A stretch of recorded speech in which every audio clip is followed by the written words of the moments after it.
2020년 10월 23일 금요일 예레미야서 50장 33절로 46절 말씀.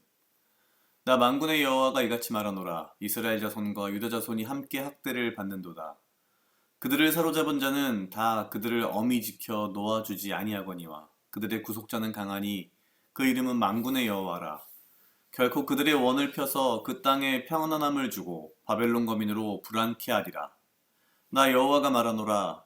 칼이 갈대아인 위에와 바벨론 거민 위에와 그 방백들과 지혜로운 자의 위에 임하며 칼이 자긍하는 자의 위에 임하리니 그들이 어리석게 될 것이며 칼이 용사의 위에 임하리니 그들이 놀랄 것이며 칼이 그들의 말들과 병거들과 그들 중에 있는 잡족 위에 임하리니 그들이 부녀같이 될 것이며 칼이 보물 위에 임하리니 그것이 노략될 것이요 가뭄이 물 위에 임하여 그것을 말리우리니 이는 그 땅이 조각한 신상의 땅이요 그들은 우상에 미쳤음이니라. 그러므로 사막의 들짐승이 실랑과 함께 거기 거하겠고 타조도 그 중에 깃들일 것이요 영영이 거민이 없으며 대대에 거할 자가 없으리라. 나 여호와가 말하노라. 나 하나님이 소돔과 고모라와 그 이웃 성읍들을 무너지게 한 것 같이 거기 거하는 사람이 없게 하며 그 중에 우거하는 아무 인자가 없게 하리라. 보라, 한 족속이 북방에서 오고 큰 나라와 여러 왕이 격동을 받아 땅끝에서 오나니 그들은 활과 창을 가진 자라. 잔인하여 긍휼히 여기지 아니하며 그 목소리는 파도가 흉흉함 같도다. 딸 바벨론아, 그들이 말을 타고 무사같이 각기 항우를 벌여 너를 칠 것이라. 바벨론 왕이 그 소문을 듣고 손이 약하여지며 고통에 잡혀 해산하는 여인의 구로함 같도다. 보라, 사자가 요단의 수풀에서 올라오는 것 같이 그가 와서 견고한 처소를 칠 것이라. 내가 즉시 그들을 거기서 쫓아내고 택한 자를 내가 그 위에 세우리니 나와 같은 자 누구며 나로 더불어 다툴 자 누구며 내 앞에 설 목자가 누구뇨. 그런즉 바벨론에 대한 나 여호와의 도모와 갈대아인의 땅에 대하여 경영한 나 여호와의 뜻을 들으라. 양떼의 어린 것들을 그들이 반드시 끌어가고 그 처소로 황무케 하리니 바벨론에 함락하는 소리에 땅이 진동하며 그 부르짖음이 열방 중에 들리리라 하시도다. 아멘. 오늘 예레미야서 50장 33절로 46절은 50장 마지막 부분입니다. 계속해서 바빌론의 멸망에 대하여 분명한 이야기들을 하고 있습니다. 특별히 오늘은 예레미야서가 가지고 있는 약간 문학적인 특징 중에 계속 반복되는 구절이 몇 가지가 있습니다. 칼이 무엇 위에 임하리니 35절부터 시작이 됩니다. 칼이 갈대아인 위에와 바벨론 거민 위에와 그 방백들과 지혜로운 자의 위에 임하며 36절은 이렇습니다. 칼이 자긍하는 자의 위에 임하리니 그들이 어리석게 될 것이며 칼이 용사의 위에 임하리니 그들이 놀랄 것이며 계속해서 칼이 어디 위에 임할 것이다라고 표현이 됩니다.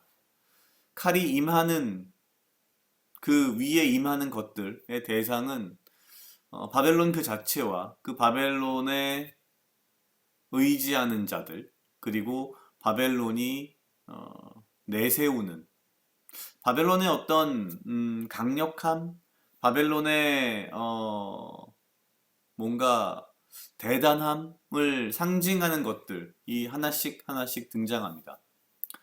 좀 더 정확하게 보자면 바벨론이 의지하고 있는 것들을 하나씩 하나씩 열거하는 것과 마찬가지입니다.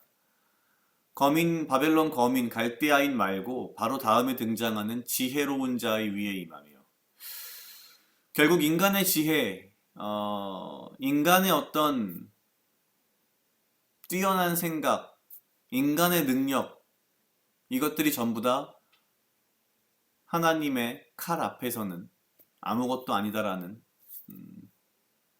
정확한 말씀을 하고 계십니다. 또한 이 칼이 자긍하는 자 위에 임한다고 되어 있습니다. 자긍하는 자란 글쎄요. 일종의 잘난 척하는 혹은 뭔가 자부심이 있는 아마 바벨론 사람들은 굉장한 자긍심을 가지고 있었던 것 같습니다. 그도 그럴 만한 것이 당시 고대 근동 지역을 빠른 시간 내에 평정하고 당대의 최고의 어떤 그 강력한 국가라고 할 수 있는 애국까지도 무릎을 꿇렸기 때문에 그 자긍이 굉장히 강했지만 결국 그것들이 모두 의미 없는 것들이었다는 것이죠. 또한 그들이 의지하고 있는 강한 군사력, 용사 위에 임하고 말들과 병거 위에 임하며 여긴 잡족이라고 되어 있지만 당시 바벨론이 동원할 수 있는 주변 국가의 어떤 여러 민족들의 군대들, 그들의 강력한 군사력을 표현하고 있습니다. 이러한 것들 모두가 결국 여호와의 하나님의 칼 앞에서 다 아무것도 아닌 것이 될 것이다. 그리고 그들이 자랑하는 보물 위에 임하여서 그 모든 보물이 노략질 당할 것이다 라고 분명하게 이야기들을 하고 있습니다.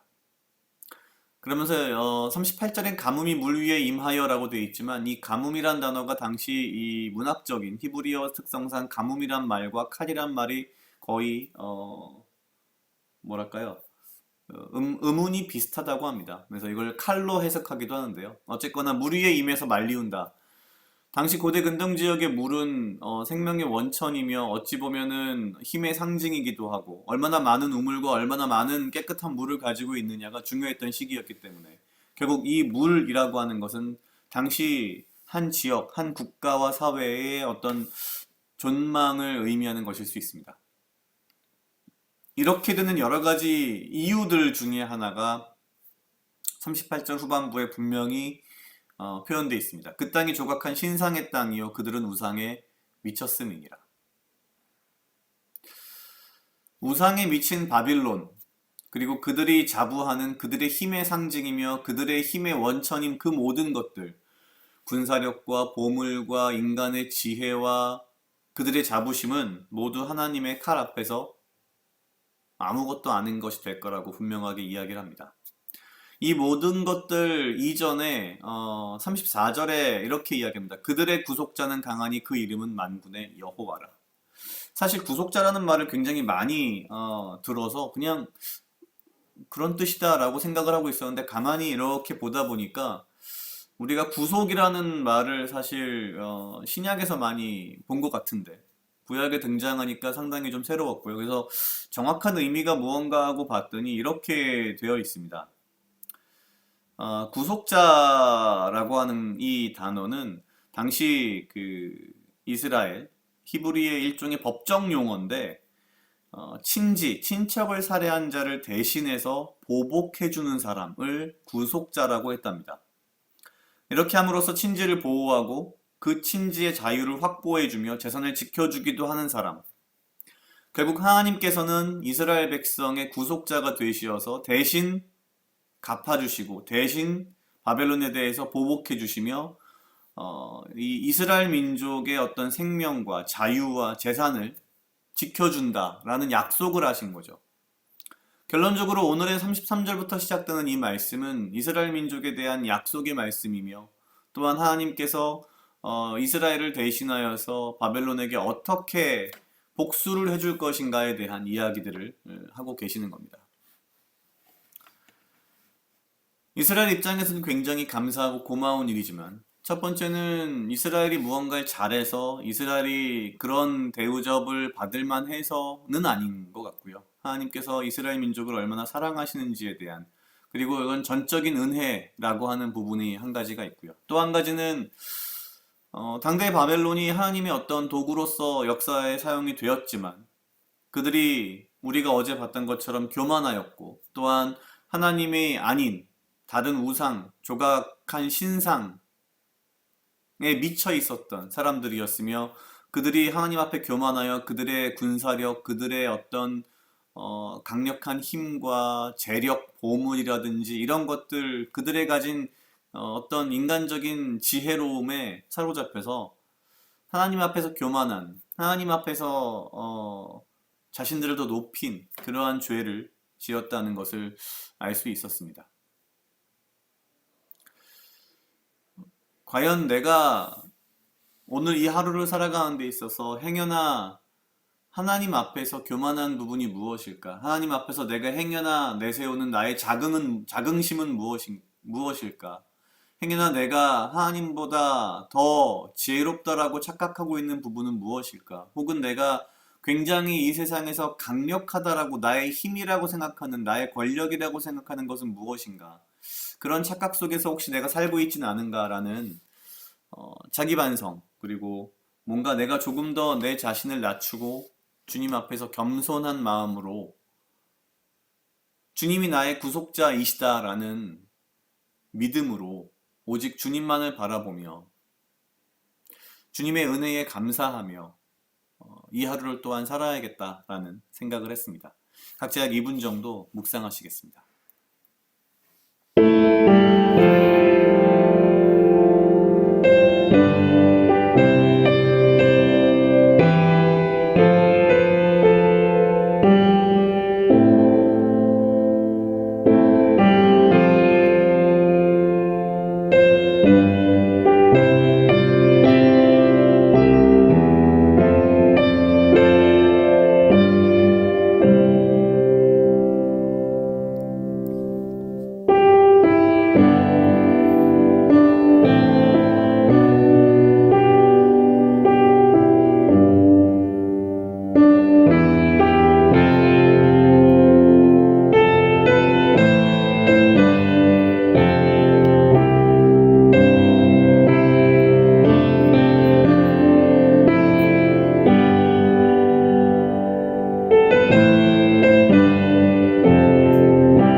감사합니다. 주여 이 하루도 나와 동행하여 주시옵소서.